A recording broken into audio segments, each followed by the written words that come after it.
Hello everyone, Alec Alger the SideQuest Gamer here, and it's near the end of the month. So you know what that means? Time for another top 10 list. And guess what? It's 2015, meaning that Super Mario Bros. For the NES turns 30. Yay! So that means I'm going to be doing my top 10 Super Mario games. Now for this list, I'm only doing games in the Super Mario Bros. Series, not Mario games in general, so don't be like, where's Paper Mario Thousand Year Door? I'm only doing the platformer series. Now for this list, I will be including the first two Super Mario Land games since they are platformers starring Mario. Even though Miyamoto didn't have anything to do with the project. But also, I'm excluding Super Paper Mario since that's part of the RPG series. Even though it's a platformer with RPG elements, it's still part of the Paper Mario series and not part of the Super Mario series. And same goes for the Yoshi's Island games, including Super Mario World 2 Yoshi's Island. Mainly because they star Yoshi. And same goes for spin-offs like Luigi's Mansion or Captain Toad Treasure Tracker. And last but not least, this list is entirely my opinion. I cannot stress that enough. All of these games on this list are capable of being somebody's favorite, and even games that are not on this list. And you know what? I welcome disagreements. I mean, just be reasonable about it. I mean, I absolutely hate it when people go to war with each other over which Sonic or Zelda game is truly the best. So without further ado, let's roll the footage, and I hope you enjoy this video. Number 10. Super Mario Sunshine. Why do so many people hate this game? I mean, even my best friend didn't care for it. What people hate about this game I actually liked. I mean, I love the flood pack and the platforming sections. I love some of the levels. While the blue coins were kind of annoying, it encouraged exploration of the levels. Out of the 120 shine sprites I had to collect, I only found 20 of them to be really annoying. And if you think I love this game because of nostalgia, think again. I first played this game when I was 17 and I managed to get all the shine sprites. It's not the best Mario game, but it's by no means a bad game. It's not as good as Super Mario 64, and definitely not as good as the Galaxy games, but hey, it's good at its own thing, and I wish this game got a sequel. There's only like 7 levels, and there's so much more they could have done with this concept. But anyways, number 9, Super Mario Bros. 2, the US version. Everyone knows this game's development history. Everyone knows the story of how this game was originally Yum Kojo Doki Doki Panic, and then reskinned with Mario sprites, and therefore warrants hate. Fine, but let me tell you that, hate it or not, it did more for the franchise than even Super Mario Bros. 3. I mean, level design was great. It introduced the concept of Mario picking objects up and throwing them. It also introduced the Shy Guy, the Pokey, and the Birdo enemies. And also, you can enter doors to access other areas in the level, and this is the first entry in the series to have boss variety. Not only that, but actual challenging boss battles. This is one of my all-time favorite NES games, and you know what? Anyone who says this is a bad game probably never gave it a full chance. I mean, Wart is one of the best bosses on an NES system, and I wish he could make his return. And sure, he does return in Zelda Link's Awakening as a supporting character that helps out Link, but I mean in a Mario game. And Super Mario Bros. 2 Doki Doki Panic, it's a well-programmed platformer itself. But give this game a try if you haven't already. The Super Mario Advance version is probably my favorite version of the game. Super Mario Bros. 2, the US version, is also my first review on this channel for a good reason. Number 8. Super Mario Land. Super Mario journeys to Sarasa Land to stop an evil alien. It's short, with only 4 worlds, each containing only 3 levels, but it's the most fun you can get out of 40 minutes. Released in 1989 for the Game Boy, Super Mario Land, alongside Tetris, showed everyone what the Game Boy could do. It was a technical breakthrough in gaming, just like the original Super Mario Bros. And Super Mario 64, and it's a blast to play even to this day. I mean, who doesn't love the submarine level 2-3? This game is one of the main reasons why the Game Boy sold 150 million units, and as a Mario game itself, it still is loyal to the conventions of the original Super Mario Bros. While trying out a few new things. Number 7, the new Super Mario Bros. Series. I know this is cheating, kind of, but everyone has their own favorite new Super Mario Bros. Game. I mean, I haven't played all of them, and I wish I could play New Super Mario Bros. U, but I don't have the game, nor the system, nor the bunny to buy both. But each of them have their own unique gimmicks that people either love or hate. I really like New Super Mario Bros. Wii, but to be honest, none are better than the other, since they all play the same. Well, the DS, Wii, and Wii U version all play better than New Super Mario Bros. 2. God, that was lazily designed.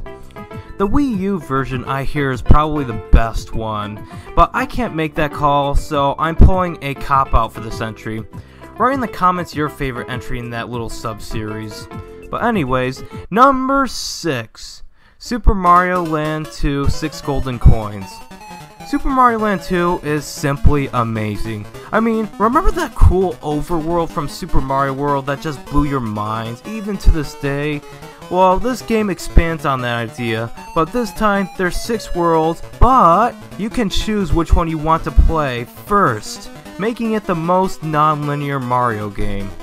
Well, that and Super Mario 64, but probably Super Mario Land 2 gets the medal for the most non-linear. The graphics of this game surprisingly hold up, even in black and white, and so does this game as a whole.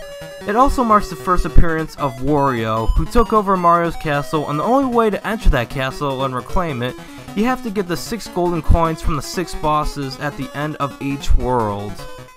This is one of my all-time favorite games for the Game Boy, and I can't recommend it enough that you download this game on your 3DS. Number 5. The original Super Mario Bros. For the NES. This is the game that changed the world of gaming. It sold 42 million copies worldwide and was the reason to get a Nintendo Entertainment System. I'm not kidding. While the graphics are pixelated, the game is just as addicting as it was back in the 80s. I mean, sure, it's tricky, but you get better at it every playthrough. This game was re-released on the Game Boy Color under the name of Super Mario Bros. Deluxe, which was another achievement from the same game. I mean, an NES game on a Game Boy Color? Who would have thought? This is the most addicting in the series in my opinion, and while the level design is basic compared to later entries, it's still a lot of fun. This game, the Transformers TV show, and Indiana Jones movies were why the 80s were so awesome.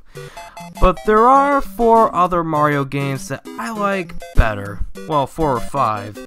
Number 4, Super Mario Galaxy 1 or 2. Choosing between these 2 fantastic Wii games is like picking your favorite kid. It's hard and no one's right when it comes to this.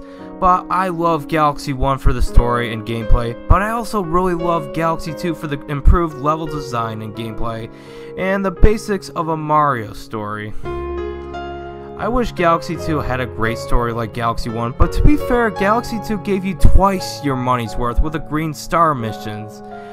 I don't know, but can't we all agree that these 2 games are just great?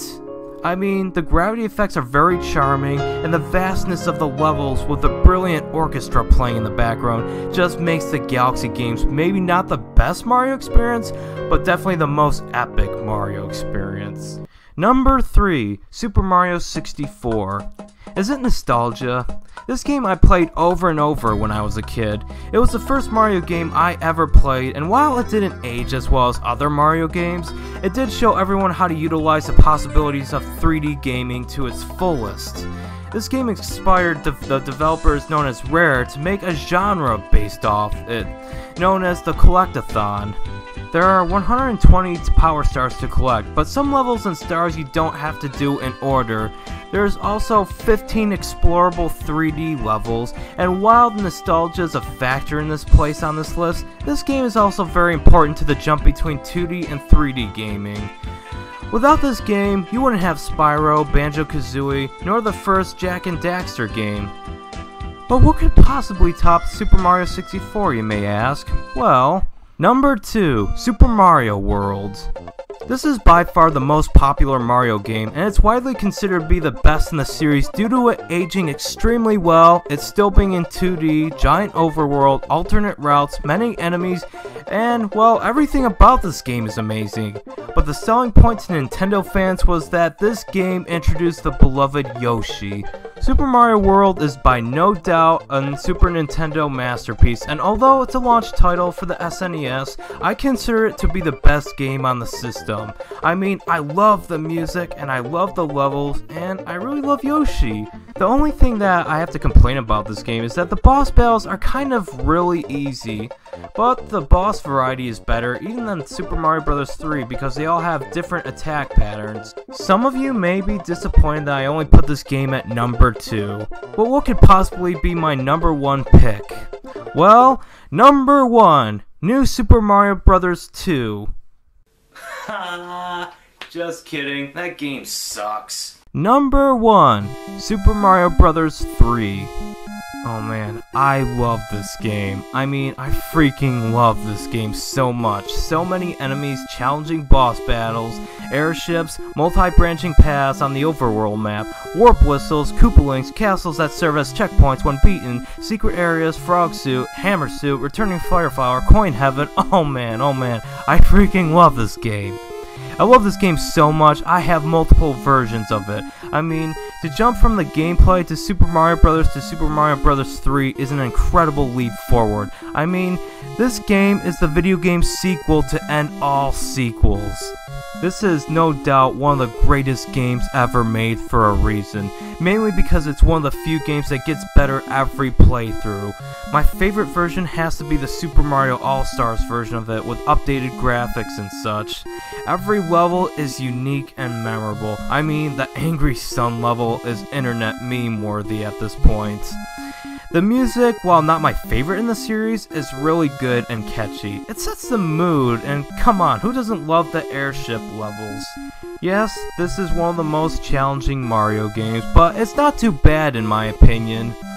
But seriously, if you haven't played this game, download it right now. I mean right now on the Wii U or 3DS, I don't care. Download it right now. Play the game of legends. What are you waiting for? And that's my top 10 Super Mario games. And again, I can't stress this enough, this is my opinion. I haven't played New Super Mario Bros. U or Super Mario 3D World, but I will someday. Thank you so much for watching my top 10 Super Mario games list.